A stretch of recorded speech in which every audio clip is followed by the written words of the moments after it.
Hello everyone, welcome to ज्ञान दृष्टि। आज हम हिमाचल प्रदेश की प्रमुख घाटियों का दूसरा भाग पढ़ेंगे। इससे पहले हम इसका पहला भाग पढ़ चुके हैं, जो कि ज्ञान दृष्टि के चैनल पर आपको मिल जाएगा। इसमें कुछ हम जो घाटियाँ बच गई थी हिमाचल प्रदेश की, जो काफ़ी इम्पोर्टेंट है एग्ज़ामिनेशन के लिए, उसको हम आज कवर करेंगे। तो स्टार्ट करते हैं। इसमें आज हम बल घाटी पढ़ेंगे, जो कि मंडी में है। सबसे पहले हम इस घाटी की लोकेशन की बात करते हैं। अगर हम उत्तर में देखें तो ये गुटकेर से स्टार्ट होती है, दक्षिण में सुंदरनगर तक जाती है, पश्चिम से गामला और पूरब में बागी तक जो है ये घाटी जो है वो फैली हुई है। ये घाटी जो है वो मंडी डिस्ट्रिक्ट में पड़ती है, मंडी के बल्ह में। बल्ह एक जगह है मंडी में, इसलिए इसको बल घाटी कहा जाता है।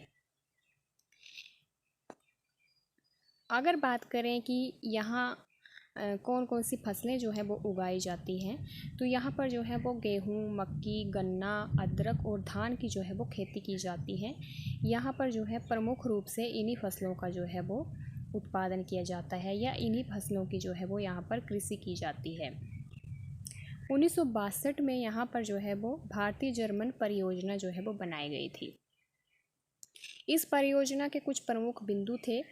इस परियोजना के प्रमुख बिंदुओं में कुछ मेन बातों पे जो है वो ध्यान दिया गया था, जिसमें कृषि की बात की गई थी कि कृषि को प्रोत्साहन देना है, पशुपालन की बात की गई थी, दुग्ध उत्पादन की बात की गई थी। अगर पशुपालन होगा तो दूध का उत्पादन होगा। इसके साथ ही बागवानी की बात की गई थी, और सब्जियों का जो उत्पादन है वो ज़्यादा से ज़्यादा जो है वो होना चाहिए। ये जो है 1962 में भारतीय जर्मन परियोजना के प्रमुख बिंदु थे, और इन बिंदुओं पर जो है वो इस घाटी में जो है विशेष ध्यान दिया जाता है। इस घाटी के लोग जो हैं वो काफ़ी कृषि को प्रोत्साहन देते हैं, पशुपालन करते हैं, बागवानी भी करते हैं, सब्जियों का उत्पादन भी करते हैं। ये उनके व्यवसायों में सबसे प्रमुख व्यवसाय जिनको हम मान सकते हैं। इसके साथ ही वो कृषि भी करते हैं। कृषि में वो गेहूँ उगाते हैं, मक्की उगाते हैं, गन्ना उगाते हैं, अदरक उगाते हैं, धान उगाते हैं, जिससे जो है उनको उनका भी जीवन निर्वाह अच्छे से हो सके, और उनको किसी भी तरह से किसी भी चीज़ की कोई कमी ना हो, इसलिए वो इन सब चीज़ों का विशेष रूप से ध्यान रखते हैं। यहाँ के जो लोग हैं वो विशेष रूप से मिलजुल कर रहते हैं। यहाँ का जो कल्चर है वो काफ़ी अच्छा है। यहाँ का जो वातावरण है वो काफ़ी शुद्ध है, और इसलिए जो है यहाँ पर जो है वो इतनी सारी जो विशेषताएं हैं वो पाई जाती हैं इस घाटी में। तो ये है मंडी की घाटियाँ, जिसको हम बल घाटी कहते हैं। आई होप आपको यहाँ तक समझ आया होगा। अब हम जिला शिमला की घाटियों की बात करेंगे, जिसमें हम रोहडू या पवर घाटी की बात करते हैं। यहाँ पर जो है इसको पवर घाटी इसलिए कहा जाता है क्योंकि यहाँ पर जो है वो प्रमुख रूप से पवर नदी बहती है। ये नदी जो है वो हाट कोटे से लेकर के चंसल की तलहटी तक जो है वो बहती है।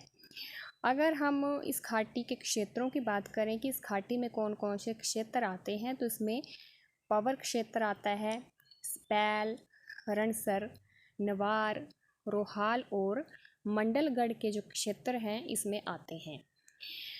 अगर हम बात करें कि यहाँ पर जो है वो कृषि को भी जो है काफ़ी प्रोत्साहन दिया जाता है, तो कृषि में यहाँ पर प्रमुख फसलें जो है वो उगाई जाती हैं, जिसमें मक्की है, गेहूँ है, जौ है, बाजरा है, दालें हैं, आलू है, चावल है और सेब है। सेब की जो है विशेष रूप से यहाँ पर खेती की जाती है। सेब बड़ी मात्रा में जो है यहाँ पर पाया जाता है। यहाँ पर जो है सेब के अलावा जो है यहाँ पर अन्य जो फसलें हैं वो भी काफ़ी जो है वो उगाई जाती हैं। गेहूँ भी यहाँ पर पर्याप्त मात्रा में होती है, बाजरा होता है, जौ होते हैं, आलू होते हैं, मक्की होती है। तो यहाँ की ये प्रमुख फसलें हैं, इसलिए इसको हम इस तरह से मान सकते हैं कि यहाँ पर कृषि को जो है काफ़ी प्रोत्साहन दिया जाता है। लोग जो है वो कृषि को अपना प्रमुख व्यवसाय जो है वो मानते हैं।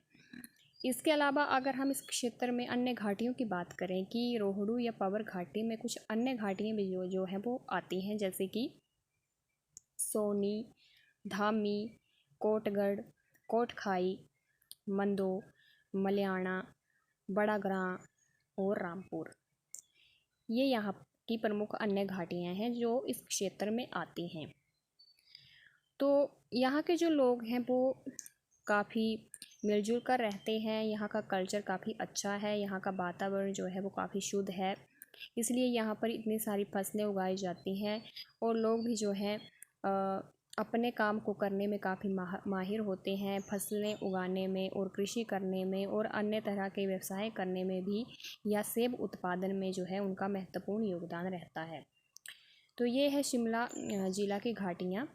आई होप आपको समझ आया होगा यहाँ तक। तो आज के लिए इतना ही रखते हैं। जो बाकी घाटियाँ रह गई हैं हिमाचल प्रदेश की, उनको हम अपनी अगली वीडियो में कवर करेंगे।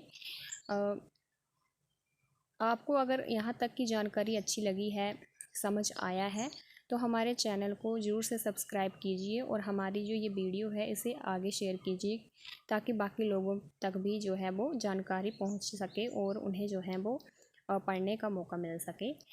Thank you.